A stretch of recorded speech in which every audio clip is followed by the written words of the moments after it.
On October 8, 2018, Hurricane Michael underwent a 48-hour rapid intensification period where it went from a Category 1 hurricane to a Category 4 hurricane. By landfall on October 10, 2018 at 12:30 p.m. Central Time, Hurricane Michael was an unprecedented for the region Category 5 hurricane, making landfall near Tyndall Air Force Base, Florida. Hurricane Michael was the strongest hurricane in recorded history to make landfall on the Florida Panhandle. Landing with sustained winds of 161 miles per hour and a minimum pressure of 919 millibars, the storm was the fourth most powerful hurricane to hit the United States, spreading devastation far inland through many counties in northwestern Florida, from Bay County, Gulf County, Calhoun County, even through Jackson County and Leon County, where the state capital is located. Hurricane Michael was unique in that it maintained its major hurricane status all the way through the Florida-Georgia state line. As it entered Seminole County, Georgia, it was still a strong Category 3 hurricane. Across northwestern Florida and into the state of Georgia, Hurricane Michael was responsible for $25 billion in damages. These are the 31 voices of Hurricane Michael, representing the many unique experiences and perspectives of the community members who endured the storm and its impacts. Voices of hope, empathy, pain, lessons learned, grit, determination, and extensive insight into one of the most catastrophic hurricane seasons the Florida Panhandle has ever encountered. I'm meteorologist Melissa Thomas, and allow me to introduce you to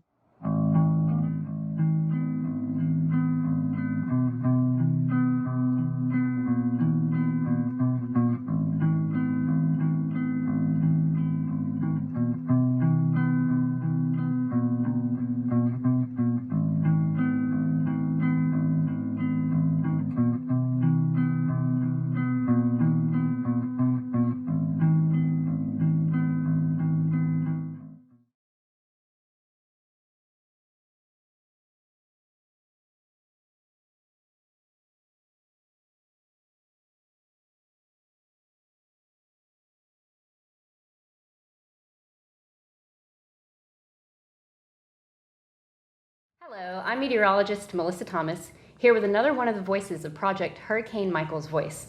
Today we are speaking with Joseph Mandeville, or as I call him, Joey.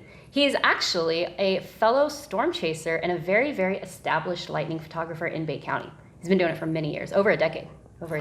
20 years. 20 years.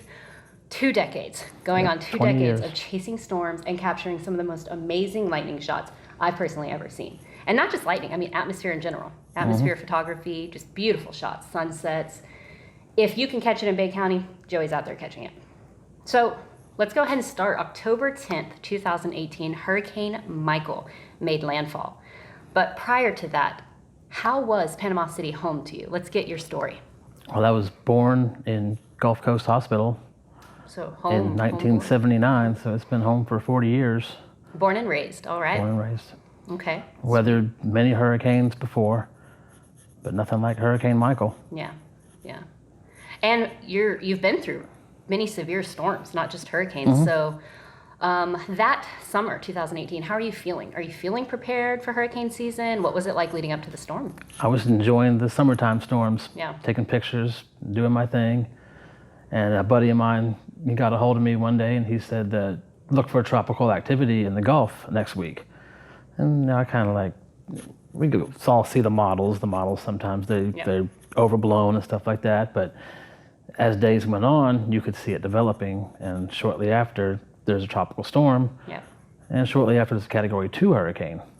Yeah, more confidence is building at this point that something's brewing. We have to take this one seriously because it's already small, but it's got a long ways to go. And that Over year, very warm water. and that year we had one storm that tracked across the Gulf, and that was in May. Yep. Nothing went across that Gulf the entire year. Yeah. Michael had a clear path to just explode. Yeah. So the day of the storm, the night of the storm, what is it looking like for you? What are you doing? How are you hunkering down? The day before the storm, I had to take down my entire cemetery, all my Halloween stuff. That's right, to do that yearly Halloween setup, and it all had to come down for the storm. And it was hundreds of dollars of Halloween stuff that I had set up, 2-3 weeks prior to the storm. Yeah. And then when the storm's coming, I waited until about the last minute to take it all down, just in case It swung. something happened, but nothing happened. It barreled right towards us. Yeah. And I remember taking it down and the Panama City police driving up and me waving to him and then him just driving down the road, kind of like, I don't think he's going to leave. He's not going to listen. He's not going to leave. Yeah. And being a homeowner, I didn't want to leave. Yeah.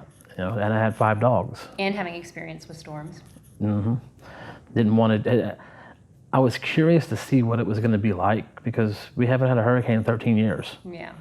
And it's been a long time, and being a storm chaser, and the last one I had was 7 years under my belt, and here we are coming up on year 19, and we haven't had any real active weather besides thunderstorms. I had a single cab truck, and for me to pack all my belongings and then my dogs, and then not sure where I'm going to go, because everybody was heading into Panama City off of Panama City Beach. And little did anybody know that we were going into the eye of the storm, or the eye wall of the storm. Nobody knew that. And you just reminded me of something. I'm not sure why, but let's tangent for a second. One of the other things that he actually brought to my attention when the storm was starting to move closer to the area, I was studying in Tallahassee at the time, but communicating with him long distance, the amount of storm chasers that came into the area. In the various apps that you have, you can choose to not be invisible, and you can be GPS tracked as a storm chaser. Your storm spotter beacon. Yeah. And you'll be able to see it as it updates your position on where you are during the storm. And so leading up to the storm, it got pretty crowded in Bay County. Especially in downtown Panama City. Yeah. That's where a lot of them congregated. And they weren't prepared for what happened either, because the place they were got destroyed. That's a good question. I don't think I ever asked a follow-up question because, of course, after the storm, it got really hectic and really busy really fast. I've never got to ask you, did you hear any stories of personal stories of those storm chasers, what they went through? How did they fare being, I don't know where they stayed, what they went through. How did you watch that evolve? When all those storm chasers came, the only one that I was really in contact with was Reed Timmer.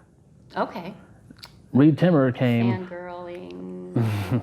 Little shout out to Reed Timmer. Reed Timmer came down, and he was supposed to come to the house and ride it out there, but he got caught then down in, I think it was towards the state park on Thomas Drive. Yeah. And he got caught in the eye wall, the outer edge of the eye wall.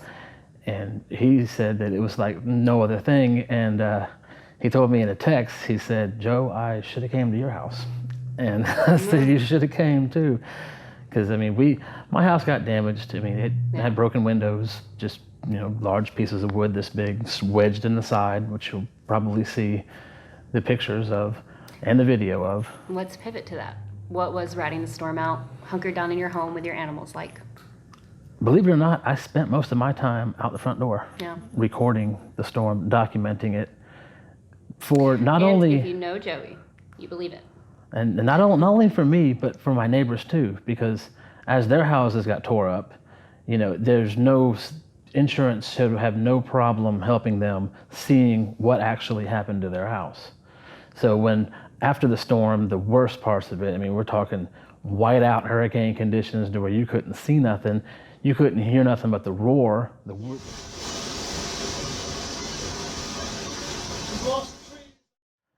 But as it moved on and you were able to see, it was like a bomb had hit or a giant lawnmower had mowed down all the trees.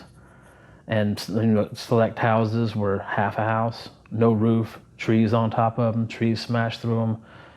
And then I looked at my house and I prayed to God several times during that storm that roof would hold. And after the hurricane, walking around checking my house, the back of it was tore up. I had broken windows, stuff stuck in the house. A twig was embedded in the side of my house. Oh, really? You'll see the video, a small twig, about this big, and it's embedded in the house, and you could see where it was just like wedged in. Yeah. And somehow my shed had a tree not crashed in it, but thrown like a dart into it, which it smashed through the roof, and then the loft, which was that thick, smashed through the loft, came in like a torpedo. Yeah. Some of the things that I have seen after this hurricane, it's like tornadic is the only thing you could say. When I was driving through that following Sunday after landfall that Wednesday, the only thing that kept coming to my mind, and I've heard it said multiple times, it felt like being in a movie set. It felt like someone put consideration into how devastating. It was just very, you couldn't believe it unless you were in it. Mm-hmm. Yeah. And when you look at it out the window, you know, that's one thing. But when you stepped outside that door and was outside to listen to it, to feel it hit you in the face, because there was no way I could be out in that. But the way the wind was blowing, where I was standing, everything was going over my head and everything flying down the street. Yeah. But I mean, it was my neighbor across the street got into his vehicle and was going to charge his phone, and the eye wall hit. He ran outside of his car, left it running with his phone inside, and took cover. And in the video, you can see his taillights barely through how bad the rains were coming down and how bad the winds were. It was, I mean, what snaps a 60-year-old sycamore tree in half? A sycamore tree snapped. The pine trees snapped. Hurricane Michael. The winds that I saw during that storm weren't your typical, you know, straight line hurricane force winds. The winds were coming variable out of all different areas. They were spinning up several times. They would come down at an angle like a downburst, and that's what snapped the trees. The wind coming down at an angle, and it just went, the trees just folded over. And the ones that were uprooted were when the winds were going sideways, more straight line, knocking everything over, not snapping it. Yeah. But the amount of snapped trees, it wasn't like one or two. I mean, we're talking even 100-year-old oak trees in Oakland Cemetery snapped in half. That is so powerful. I mean, honestly, the pictures and the footage that you are so gracious to provide us, that you'll see in his interview and then at the production at the end of the month, with a lot of material that we want to share with you. And it, to be honest, as powerful as that footage is, it still doesn't feel like it does it justice. What you experienced and what many people saw coming home after the aftermath. I mean, you got to think, when I'm filming the storm, this is about what you're seeing. You're not seeing all of what's going on around you. You're only seeing what is on the screen. You don't get the 3D Yeah. or 4D technically. When you're seeing what's going on through your peripherals, that tree going down, the power lines getting ripped out of the house. I mean, there was a time where when the eye wall first started coming through, the trees were just going down, 1, 2, 3, all down. Just one of them's in the video, the tree goes down. And during a live shot, I ran to the edge of the driveway to see how big this tree was, and it was a large tree that was snapped, and then it was rolling across the road. And I ran over to see how big it was and got caught in another gust of wind, and that was when it ripped out my neighbor's power lines, and it flew through the air, zapping all kinds of stuff. So I ran, and that was actually the time the communications died. Yeah. And everybody thought I died with the communications. Because you were running Facebook Live feed. And it went dead. Yeah. And nobody heard from me after that. That's terrible. I What had timing. tons of people trying to get a hold of me, and everything was dead. Yeah. I mean, it bent the cell towers like it was a fire. Just bent it all the way down. What does that? The cell tower pictures that you'll see throughout the project too, that is a mind-blowing. I mean, it makes the metal look like spaghetti, just kind of. All the billboards in Panama City were like somebody, like they were in a huge forest fire and they just melted over. Yeah. It's bad. But they were just completely steel bent all the way over. So the storm moves over and you're surfacing from it. What are you feeling? What are you experiencing? What are you seeing? Disbelief. Yeah. That's the main. When the eye wall had moved away and you were able to see, and it was, I mean, where I lived, the tree canopy was huge. Yeah. Everybody had trees. And except in my yard, I had taken 2 trees down previously, one tree that year and one tree just, at the end of the prior year. And I'm glad I did, because those trees would have went into the house. One would have went into the kitchen and one would have went into the master bedroom, because they would have went easily. Yeah. Easily. Everything went. And thankfully I moved those. Yeah. And, just after the storm, looking around at the damage that was done and seeing that praying to God had paid off in ways that nobody will ever understand, because 4 houses behind mine are completely destroyed and my house has 1 shingle missing off the roof. It has $10,000 of damage to the back of the house, Yeah. but the roof has 1 shingle missing. Yeah. My door, you'll see in the video too, my door, which I opened the door to see what was going on outside, like I'm gonna do it, if you know me, I'm gonna do it. And I opened the door, and it didn't take long for the door to get ripped right off all 4 hinges right in front of me. And I slammed the door and locked it. That was hit you when that happened and the window busted. Yeah. And you see a piece of wood this big in the middle of your kitchen. Came through like a missile. I can only imagine if I was walking by at the time it happened. Another really good example of why when you take shelter from any storm, not just hurricanes, you want to stay away from the windows because you have no idea what's going to be a projectile through I the happened to glass. be in the hallway at the time that happened, and I heard this shatter, and that's when I went down and looked, and there's glass all over the place, and I immediately hit record right after it happened. Yeah. And you can see outside the window, you really can't see nothing. It looks like a blizzard because the winds and the rain are blowing so hard by the window, and stuff's coming in the window. I know I got extremely lucky compared to the next block over. Yeah. The houses you'll see in the pictures, they're tore all to hell. But I think the hand of God was holding my roof on.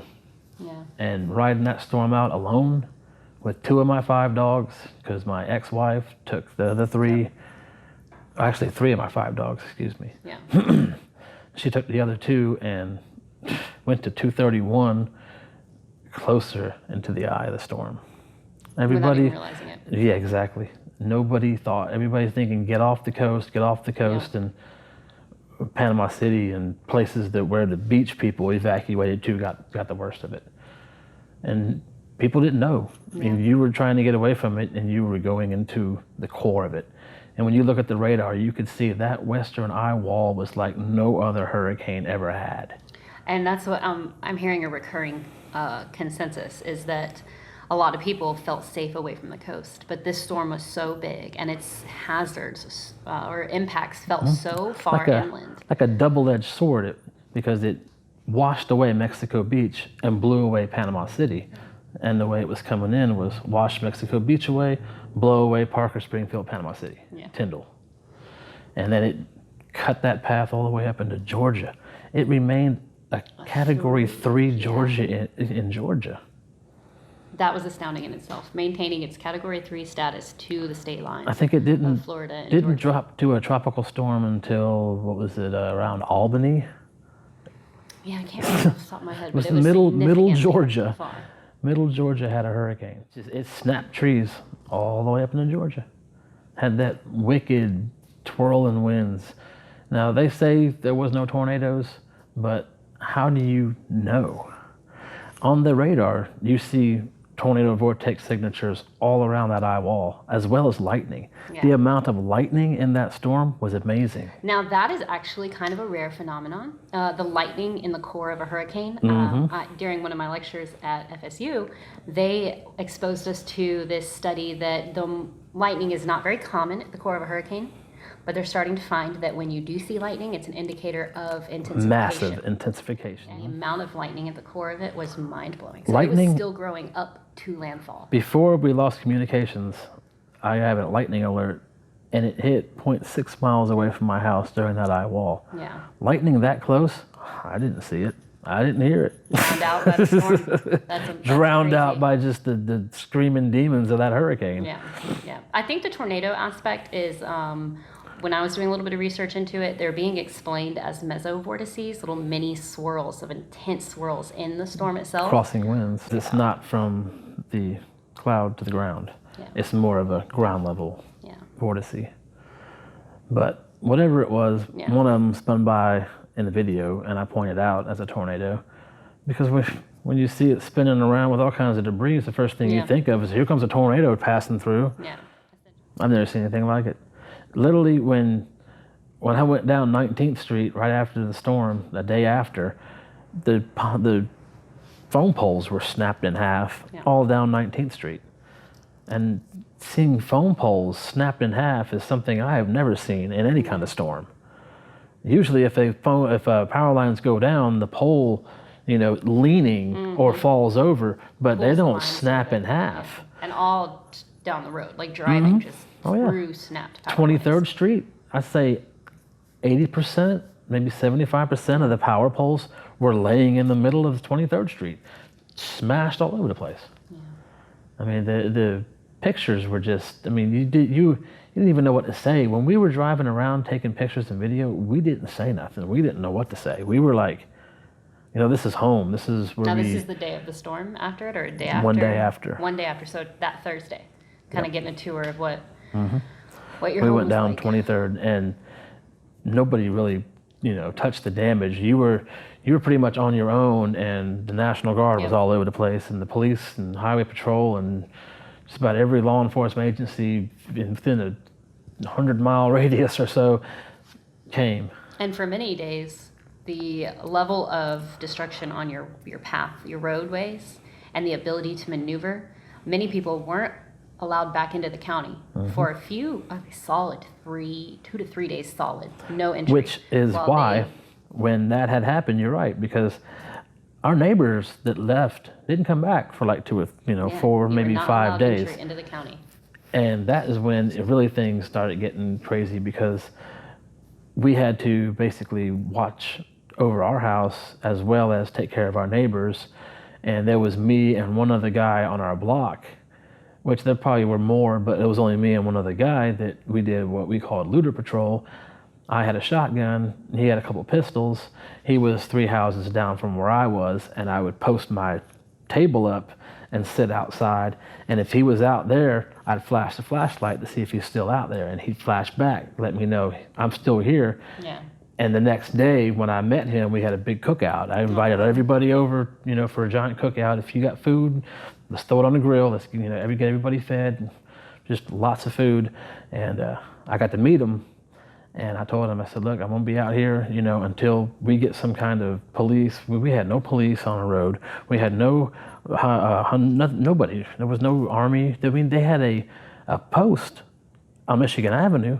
Yeah. But Peters Drive, nobody drove down our road. We took care of our road. There was a lot of parts of the county that were having to organize their own safety nets, their own security, and taking people, care of their neighbors. And I don't know a big thing. what their, what everybody's preference is on guns, but we needed them after that hurricane. Yeah. I don't care what anybody says. You needed to defend yourself if you had to. Yeah. And a lot of times when somebody's coming down the road and they're flashing a flashlight really quick up and they turn it off, they're up to no good. Anybody that's walking down that road keeps the flashlight on. They don't care if someone's seeing them, unless somebody doesn't want to be seen. They want to flick it up, see what they're looking at, make sure they don't stumble as they're walking up, and then do it every other. I've never heard of that. So That's good to know. And when I saw that, I knew something was wrong. Walked to the end of the driveway with a shotgun, shined a flashlight. 3 guys walking towards me, 2 guys with cigarettes. So I was able to see the cherries. Pumped that shotgun. They turned around and walked back the other way. Yeah. No problems. Don't come over here and mess around with our stuff. And also too, even the people that aren't up to no good, this is a good fact to consider, that if you are in a post-disaster area, traverse your neighborhoods carefully and be mindful of the property you're walking, where you're walking. Accidentally walking into somebody's driveway may confuse everybody involved, and you could get hurt, they could get hurt. So you want to be, as a citizen, mindful of traversing disaster zones to prevent miscommunications like that as well. And then of course you do have your batteries. Because we're talking, I mean, it was so dark after that hurricane with no power, no nothing. You could see the Milky Way easily. You could see shooting stars, and you could see stars and stuff you have never seen before. Right over my house, about weeks, maybe a week or maybe 2 weeks after the hurricane. Yeah. And the only thing that you could see, and I'll never forget it, especially the first, 2 nights after the hurricane, when you're sitting out there, by yourself, and you got your gun sitting there, and you got your, food and MREs or whatever you're eating, and you're just by yourself there, and your buddy's down the road, he's there with you too, all you can see is, besides the stars, you can see like what looks like flashes of lightning in the distance, blue flashes. And it was the massive amount of police that were out there. Yeah. But they weren't out there on our roads. Yeah. You know, I mean, they were out there, but they had their hands full. Yeah, when your entire town is leveled, there's only so much the force can do. Yep. So that's when you got to take it in your own hands and you know, say, hey, look, I'm a good guy. I ain't going to do nothing dumb. Yeah. But I ain't going to let nobody go harm me, Yeah. my property or my neighbors. But we had no problems. We ran off people, and they took off. They didn't want nothing to do with that. But then we had the police come by one time, and somebody had too much to drink and was getting mad at that loud generator. Really? And was throwing fruit that they should have been eating at the baby's window because the baby was in there, and they kept trying to explain to the lady, look, the baby's sleeping in there. That's why the generator's there. We just had a hurricane, you know, calm down. And of course the police had to get involved, and that was the only time we saw police on our road. And you know, that's another interesting tangent that you bring up. Alcohol and post-disaster worn areas. I know for at least a couple of weeks, wasn't there an alcohol ban across the county, even through into Panama City Beach, which Panama City Beach wasn't affected as badly as Panama City proper, but they still had curfews and an alcohol ban so that you weren't coming back over that bridge. They did that for a couple of reasons, and I kind of like don't like it, and then I kind of do like it. I mean, my thing was I liked it because you don't want people to get all liquored up and want to fight each other and stuff. Same scenario what I just explained. Throwing fruit out of somebody's house because of a generator. I mean, how much did you have to drink to do that? Yeah. Look at what we just went through. You know, deal with the sound of the generator. Yeah. The whole neighborhood sounds like it. You're not going to get away from it. Yeah. You know, everybody's got their windows up trying to get air in here. You're going to hear generators. But then you want people to take the edge off what just happened. And then you take away their edge. I mean, you know. It's kind of a catch-22. Would that be a good phrase to use for that? I mean, they should just like. Darned if you do, darned if you don't kind of situation. Yeah. So, I'm previously speaking with people. I asked the question, what was it like a couple weeks after? What was it like a couple months after? But honestly, it's kind of the same. Progress was relatively really slow out the gate. That a couple weeks looks just like a couple months. What took kind of like the long time was the amount of just tree debris that we had. I mean, still, what was it, 11 months almost since the storm? We're coming up on the year anniversary. And look at the trees that are still snapped in half. All up and down, you know, 11th Street, Jenks Avenue, downtown areas. Some of the cemeteries still have open graves. Graves. Graves that are sunken in and busted up. I mean, I don't know who owns the cemetery. I don't know why it's like that. It's sad. I did not know that. Yes. You know, we're Oakland Cemetery, if you go to the very back over there where the apartments used to be on, I think, John Pitts Road, I think it is, somewhere along in there, that whole place is demolished. Yeah. It looks like the hurricane just hit. And the graves look the same way. Granted, they did clean up that cemetery a lot, but I mean, still, I'd be pretty mad if that was my family's grave. And the people at rest were disturbed by Hurricane Michael. You'll see in the pictures, too. Kent Forest Lawn lost every single one of them big, giant, beautiful pine trees. Every one of them went down. And you'll see how they went down and uprooted graves, smashed headstones, and they fixed everything up now. The cemetery looks great. But that's one that's taken care of. These other ones, whoever owns them, whoever runs them, you know, I guess they can only do so much, or they're waiting for the families of the dead to fix it. I mean, I still think somebody should fix it. There's just smashed graves. Yeah. Well, maybe through this project we can bring awareness to that and get some sort of help directed towards that area.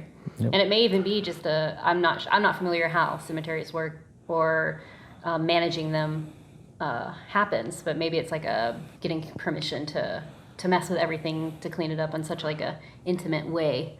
I mean, maybe. I'm not sure. I'm not familiar with it myself, but maybe this will bring awareness to that, and some assistance can come that way. Or, you know, if family of the dead are no longer there, then, but Yeah.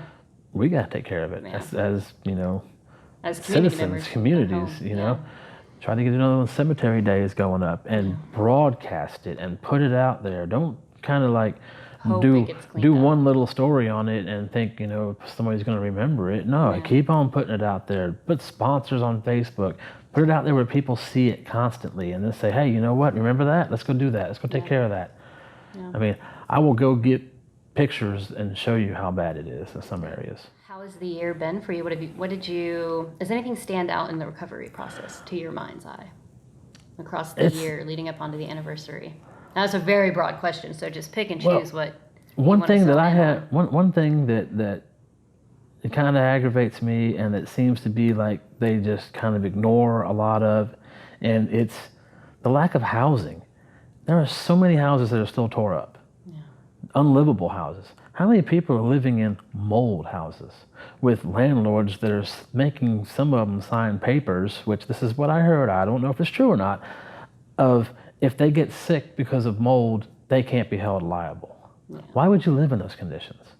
I mean, tear down the John Pitts area where all those things, build them up. Yeah. Have you been, down 17th Street? Build those up. The ones behind Greenwood Cemetery, build those up.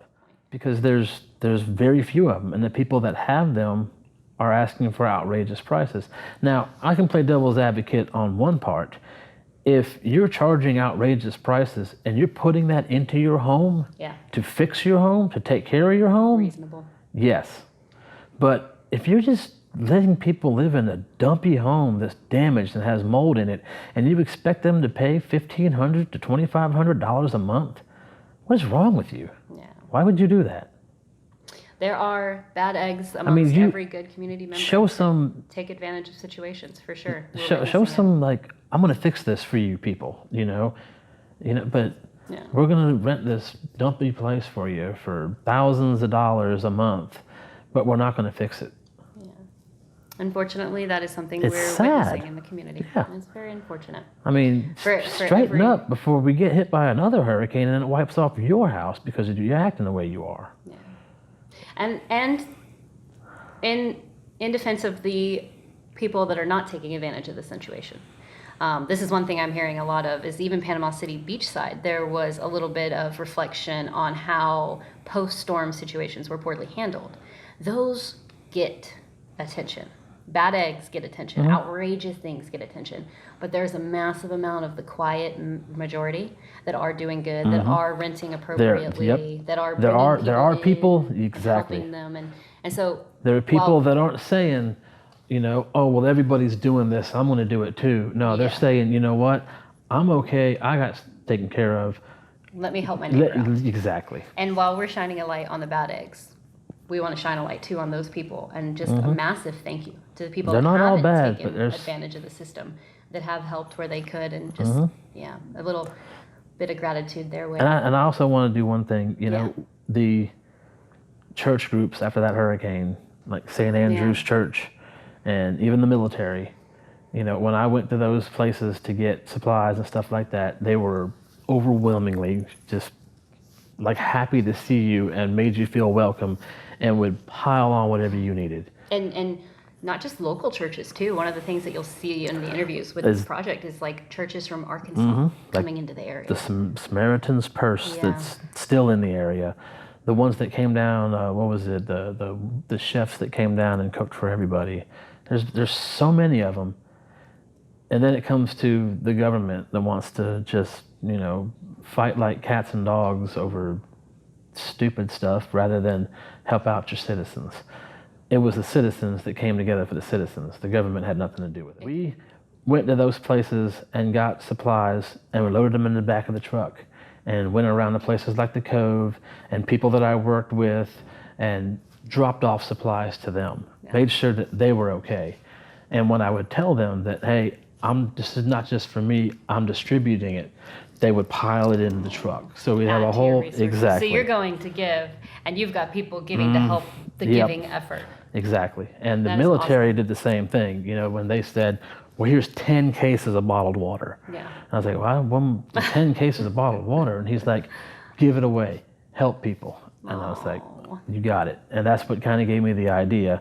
And they did the same thing with MREs. Yeah. And I mean, and charcoal was something that we really needed, and they really helped us out with, was charcoal.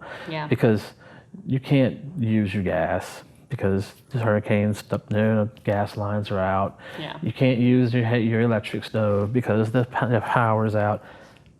You know, if you didn't have propane, charcoal was the way to go. Yeah. And So- charcoal is the way I want to stay now. Since we called our hamburgers that we made during it Cat 5 burgers.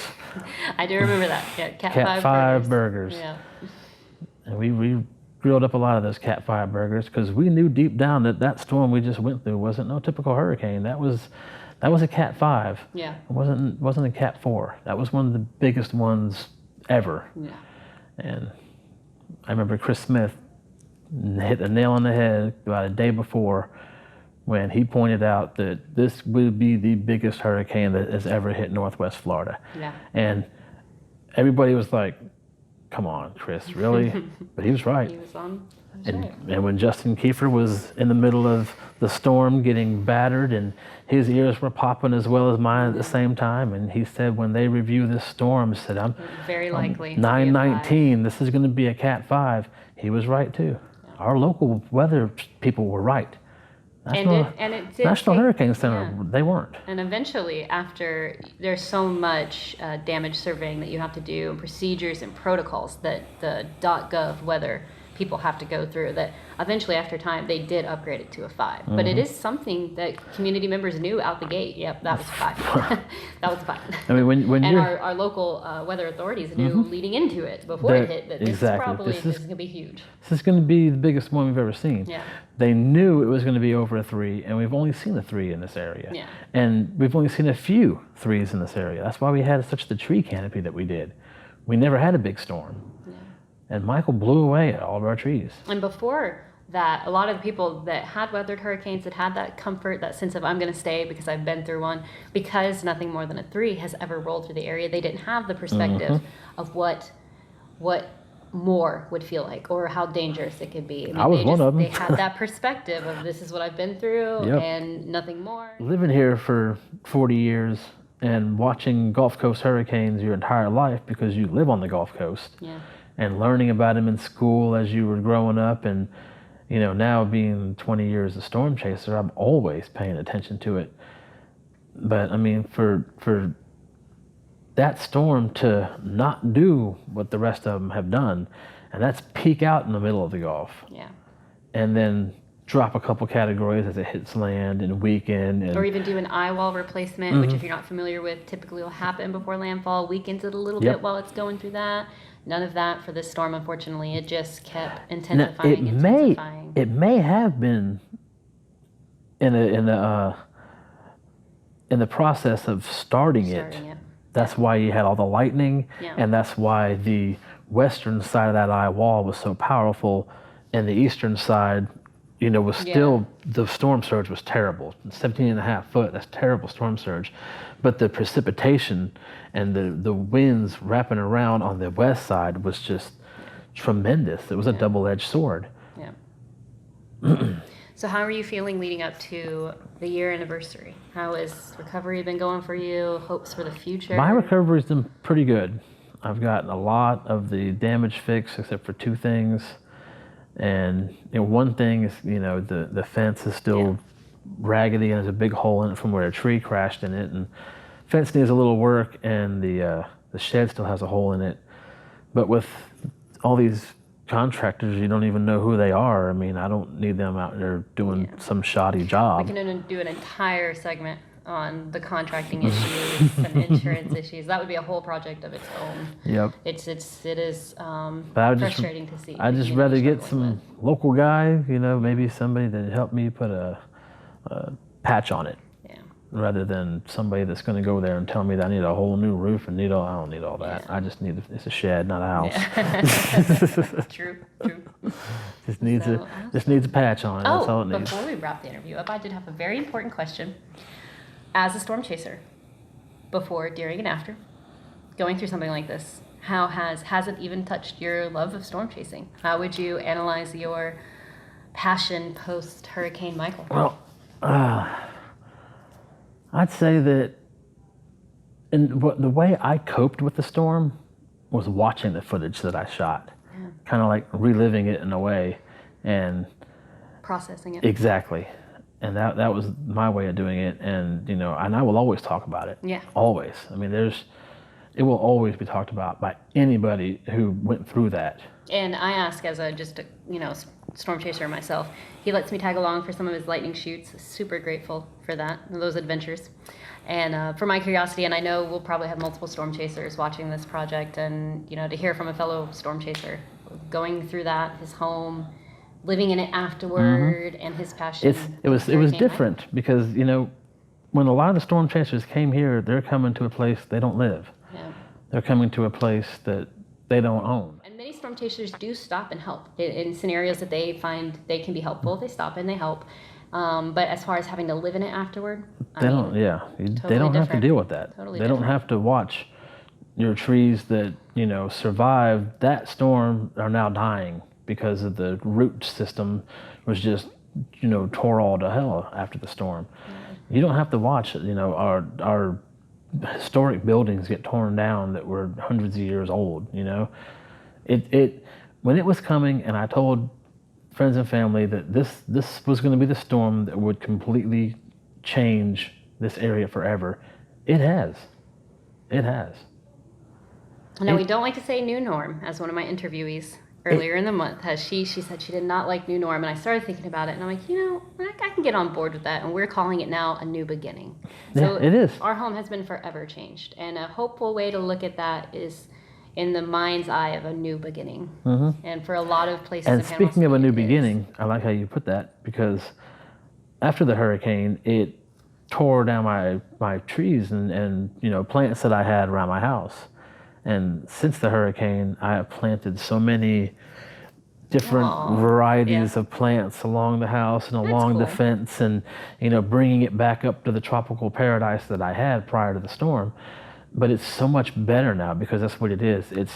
There's new life in the yard that was never there. Aw. Trees that crashed down on the fence knocked a bunch of seeds loose, Yeah. and now they're growing in the yard. That's so cool. Yeah, like new life from the hurricane. And there's a tree that it's kind of weird because it's known in South America and the Mexico area around the Yucatan.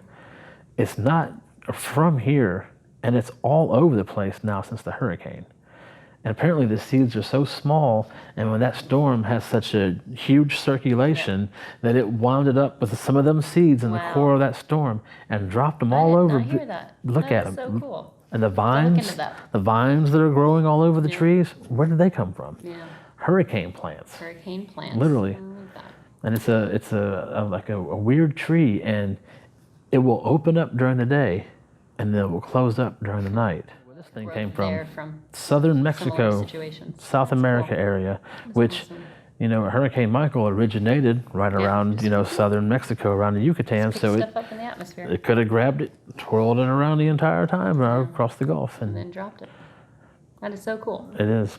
Well, Joey, thanks for coming out and speaking with us Absolutely. today. It's really awesome to get the perspective of not just someone living here and going through it, but someone that grew up here, is as fanatical about weather as I am, to get your perspective as a storm chaser, a fellow hometown community member and friend. I really, really appreciate it. And the footage that he's going to provide for the project is just, mind-blowing. Being a storm chaser, he's got significant footage that we'll get to. I covered the storm because I got up that morning about 6:30. I went on the road and started covering the storm at 8:30. And in the documentary that I made, I started covering it about 9:30, and then I was at the Hathaway Bridge about 10:30. 11 o'clock, I was at St. Andrews Marina, and then 11:30, when the trees started going down, I knew it's time to go. It's time to go home and ride it out the house. And I got home at about, I think it was 11:45, and the core of the storm came ashore maybe 45 minutes after I got home. Very So close. yeah. But, well, we appreciate you sharing what you caught with us, and thanks for coming out and speaking to us today. Absolutely. Absolutely.